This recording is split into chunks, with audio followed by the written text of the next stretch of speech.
voltamos agora no último bloco da cobertura completa das eleições municipais, segundo turno de 2012, direto da redação da Folha de São Paulo.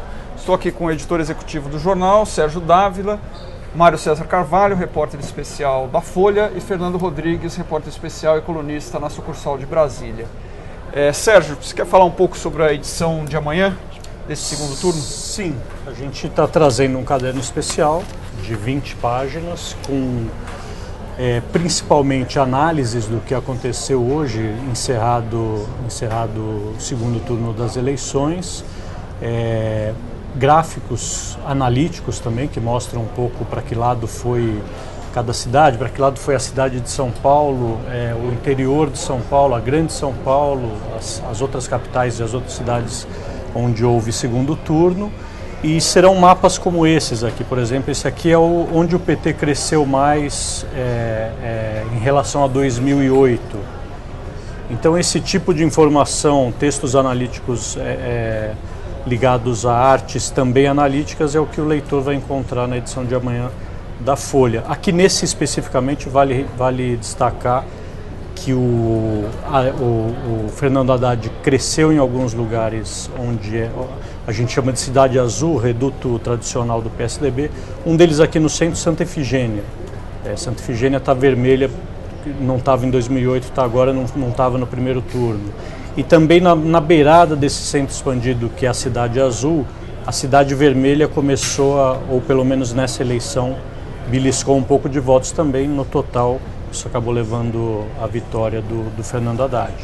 Nós vamos trazer também outra página que acho que vale mostrar, das 20 que nós teremos no caderno especial, são os novos nomes que vão aparecer aí na órbita do novo prefeito. Então o que eu estou falando, outra página gráfica com análise, mas mostrando aí para o leitor quem são os nomes que vão começar a aparecer no noticiário em torno do prefeito eleito.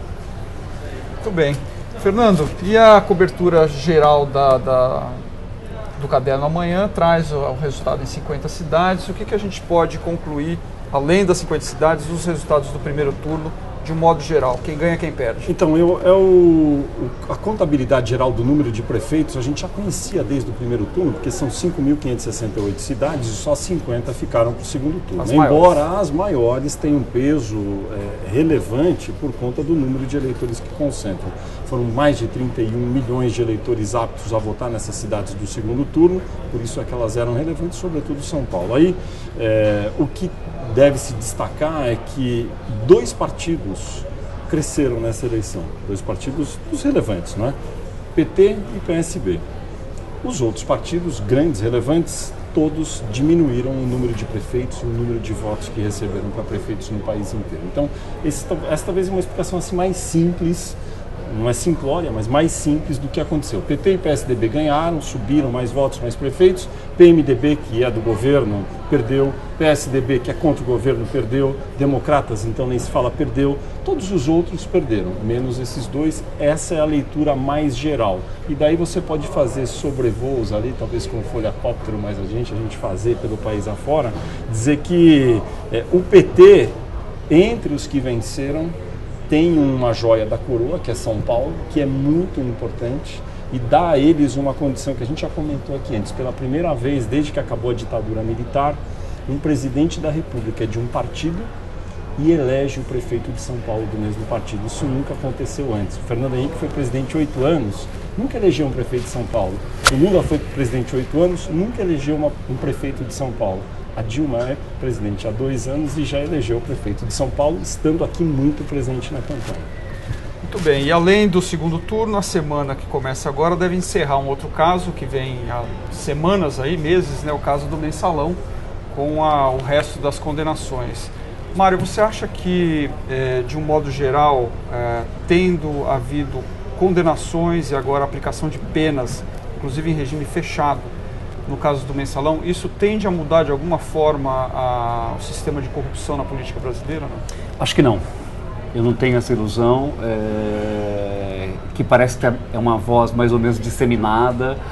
O Fernando Rodrigues fez uma entrevista essa semana com o ex-ministro do Supremo Pertence, que tem essa mesma opinião que eu, que ele acha que a questão de corrupção depende muito mais de uma reforma política do que de uma jurisprudência do Supremo.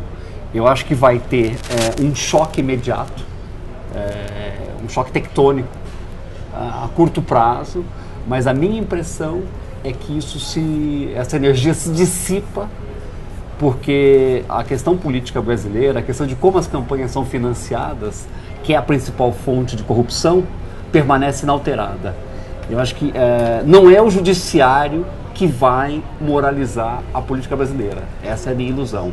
E só para fazer um complemento, eu não acho que o mensalão acabe nessa próxima semana. Eu acho que vai ter uma série de recursos, ter uma série de controvérsias ainda a serem discutidas. A minha impressão é que isso vai pelo menos até o final do ano ou começo do ano que vem.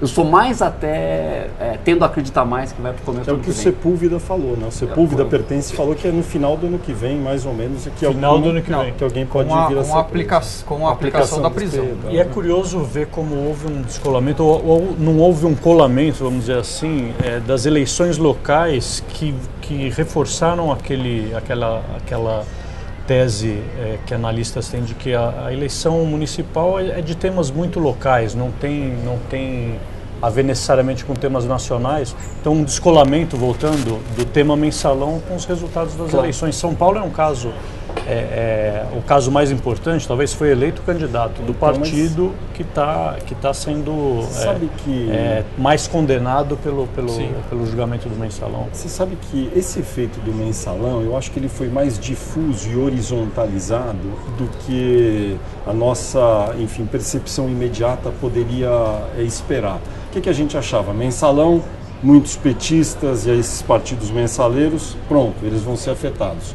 Mas parece que na lógica da cabeça dos eleitores, teve aquela pesquisa do Datafolha que era muito curiosa. Você mudaria o seu voto por causa do mensalão? Tinha eleitor do Serra que dizia que não ia votar no Serra por causa do mensalão, eleitor do Russomano, gente que não tinha nada a ver com esse mensalão. Então, eu acho que talvez ele seja um dos elementos na equação que um dia vai explicar melhor por que aumentou tanto a abstenção, voto nulo, branco, que foram perto de recordes nessa eleição. Foram recordes desde 96, nulos, brancos e abstenção. O clima do dia, o clima mesmo de temperatura deve ter ajudado do fim de semana, aliás, mas certamente há outros fatores a influenciar essa abstenção recorde.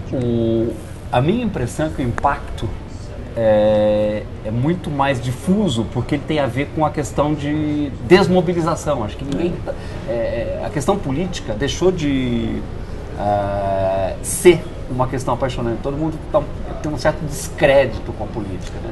Eu acho que esse efeito, esse talvez seja o maior efeito do mensalão.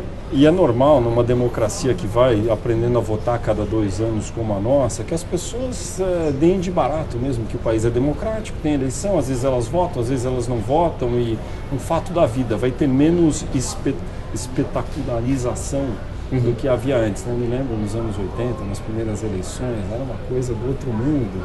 E hoje em dia, enfim, ainda é evidentemente muito importante, mas acho que para as pessoas não é tão relevante como talvez devesse ser, mas entrou na rotina delas. Nas democracias avançadas, acho que esse índice de comparecimento varia entre 40% e 60%. Se a gente pensar no caso de São Paulo especificamente, vai dar o quê? Perto de 30% de ou não comparecimento ou de nulos e brancos. Quer dizer, estamos falando aí de 70% que votaram em algum candidato. Voto obrigatório. Exato, com voto obrigatório. Agora, o voto obrigatório no Brasil é um pouco de araque, porque você não votar, você paga R$3 e a burocracia é muito tranquila de resolver. Quer dizer, você não é penalizado de nenhuma outra maneira que não essa multa quase simbólica. E eu acho que muita gente está até descobrindo isso, porque pagar R$3,50 para ficar com o domingo livre, não é? Porque as eleições são sempre de domingo, pelo menos isso agora, né? Antigamente era 15 de novembro, mas R$3,50 eu vou ficar com o meu domingo livre, eu já sei quem vai ganhar, sobretudo quando alguém disparar na frente. O sujeito sabe que o fulano vai ganhar, para que ele vai votar? É mais barato que um pedágio. Mas o problema é que vocês não estão contabilizando o trabalho que é até o cartório eleitoral. É fácil. Hoje em dia é fácil. Eu já tive esse problema. Hoje em dia é mais fácil. Todos aqui tivemos. Por causa de trabalho e tal, e daí acabei tendo que pagar. Foi muito rápido.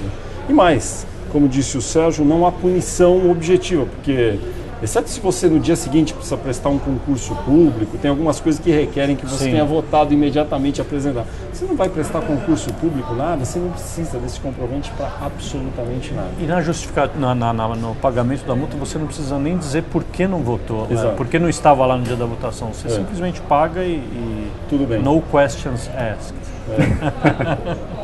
Bom, é isso. Agradeço a presença de vocês, agradeço os internautas que nos acompanharam até agora. E a cobertura da Folha na internet continua amanhã, vai madrugada dentro hoje e amanhã na Folha de São Paulo, às 20 páginas, com um caderno especial. Uma boa noite, obrigado.